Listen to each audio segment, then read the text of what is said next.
নির্বাচনী পরিবেশ কেমন হতে পারে সেটার একটা টেস্ট ম্যাচ আপনারা গতকাল ঢাকায় দেখেছেন।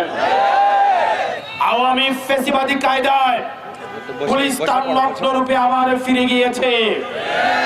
প্রিয় পুলিশ ভাইয়েরা, আপনাদের কাছে উদাত্ত আহ্বান জানাবো, আপনি যে পোশাকটা পরিধান করে আছেন সেই পোশাকটা আপনার যোগ্যতার মধ্য দিয়ে অর্জন করা, আপনার মেধার মধ্য দিয়ে অর্জন করা।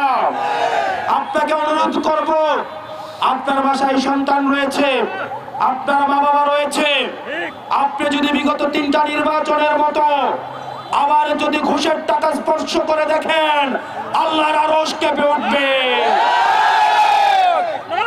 আপনি সিদ্ধান্ত নেবেন, আগামীর বাংলাদেশটা চাঁদাবাজদের হাতে তুলে দিবেন, আপনার সন্তানের ভবিষ্যৎটা কি চাঁদাবাজদের হাতে তুলে দিবেন নাকি ন্যায় ও ইনসাফের হাতে তুলে দিবেন? প্রিয় পুলিশ ভাইয়েরা, আপনারা বিবেকের কাছে দায়বদ্ধ থাকুন, কোন রাজনৈতিক দলের কাছে না। রাজনৈতিক দলের কাছে দায়বদ্ধ থাকলে সেটার কি পরিণতি হয় সেটা আপনারা গত জুলাইয়ে দেখেছেন।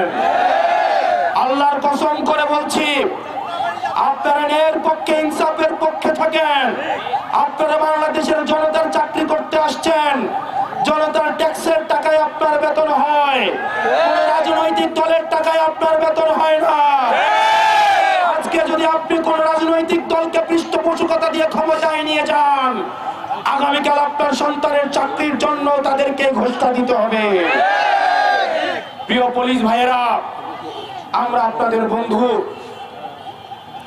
আমাদের বাংলাদেশটা সুখী সমৃদ্ধ করে তুলতে চাইলে আপনাদের অবদান রয়েছে, আপনাদের দায়িত্ব রয়েছে। আমরা চাই আমরা একসাথে কাঁধে কাঁধ মিলিয়ে ভাই ভাইয়ের মতো করে এই বাংলাদেশটাকে একটা সুখী সমৃদ্ধ করে তুলতে চাই।